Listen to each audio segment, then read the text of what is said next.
Welcome to Camiguin Island, Philippines. We're making kimchi, and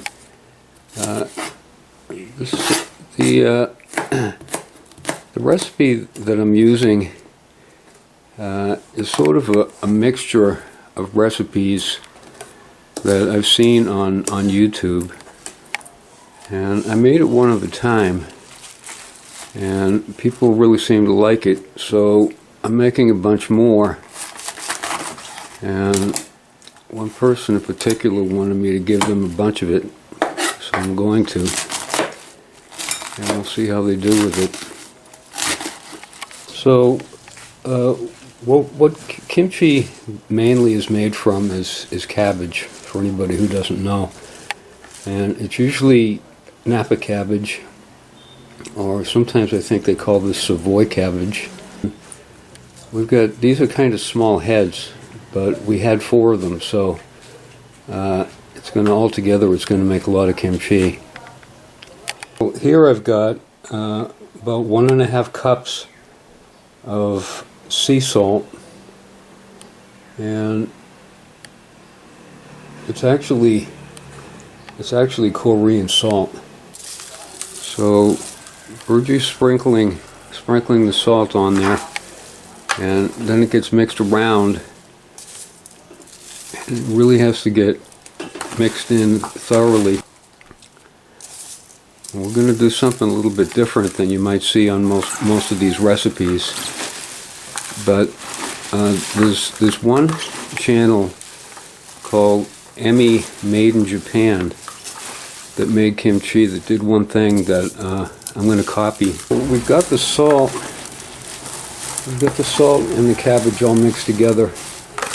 And now the thing that's going to be a little different from what you might have seen in other recipes is we're actually going to cover this with water now.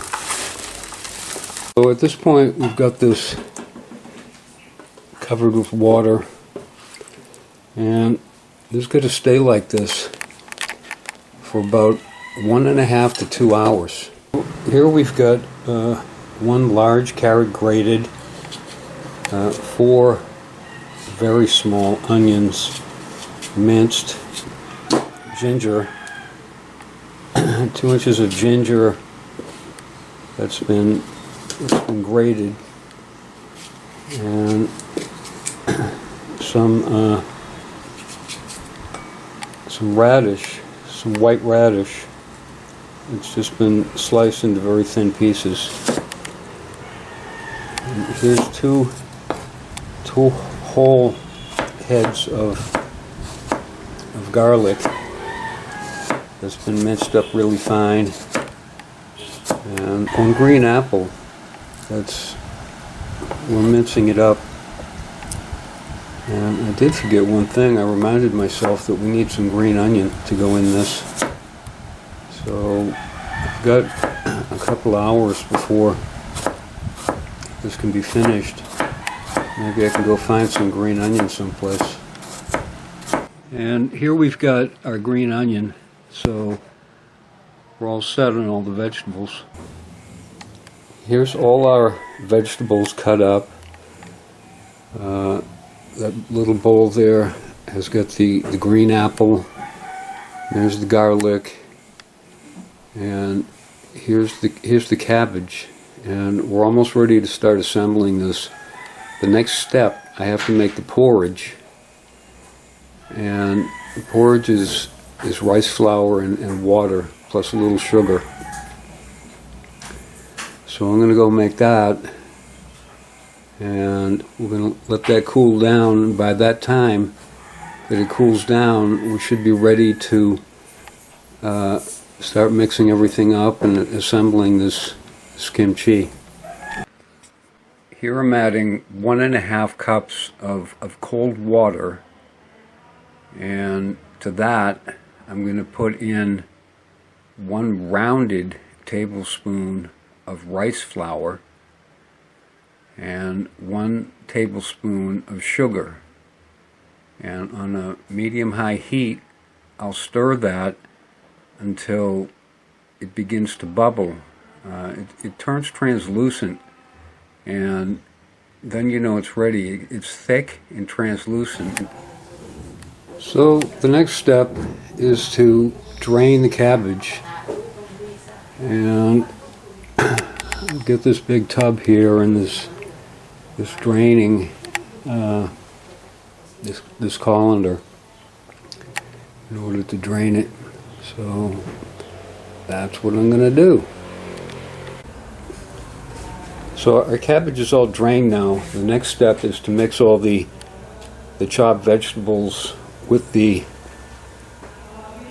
porridge, and also add the Korean spice powder, red pepper powder, and you really can't use anything else except the Korean red pepper powder. And nowadays it shouldn't even be that hard to get it. For this amount of the rice porridge or paste, we're going to need about 1.5 cups of this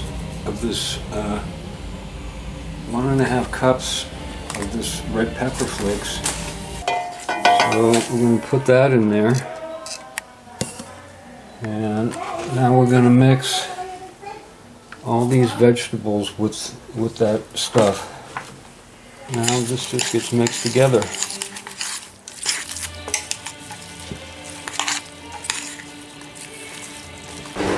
Okay, now I'm wearing gloves, and I'm going to take this mixture and put it on the cabbage and then mix it all together. So we have some Korean fish sauce here, and we're putting 9 tablespoons of this Korean fish sauce in with this. And you can make it without this if you want a vegetarian version, but I think it tastes better with it in. That's my opinion. So now this all has to get mixed together.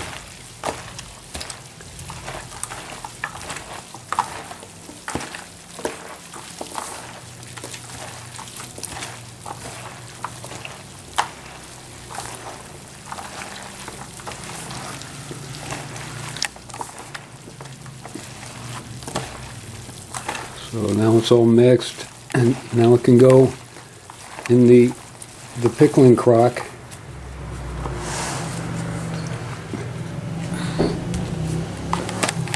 So this is a pickling crock. You don't need to use this. You can use a plastic container with a tight-fitting lid, and that'll work. But since I have this pickling crock, I'm going to use it.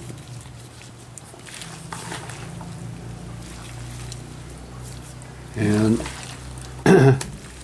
I know that I have more kimchi than I should put into this crock, but so I have another container as well. I have a glass jar that I can put it in. In the glass jar, I drilled a hole in the top of the glass jar so that I can put an airlock in it.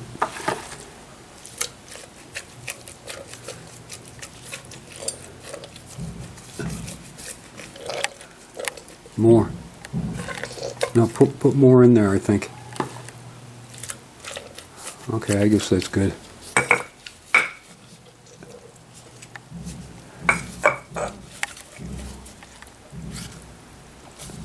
Okay.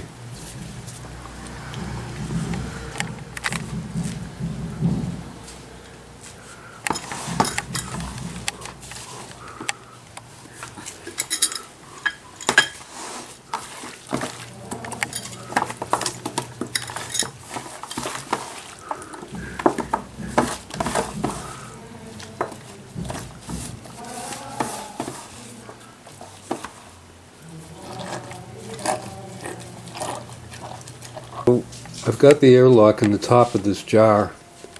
Like I say though, you don't need to do this. You can just use a plastic container with a tight-fitting lid, and it'll be good enough. So there's that. And then this, in order to fill the the airlock, I have to put water in the moat there, and that creates an airlock on this. In about 3 or 4 days, this should be ready. You can let it go longer if you like it more sour, but 3 or 4 days is enough, especially since the weather here in the Philippines is very warm.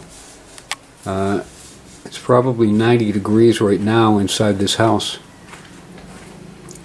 So it doesn't take as long to ferment as it does in a cooler climate. So that's it. Thanks for watching.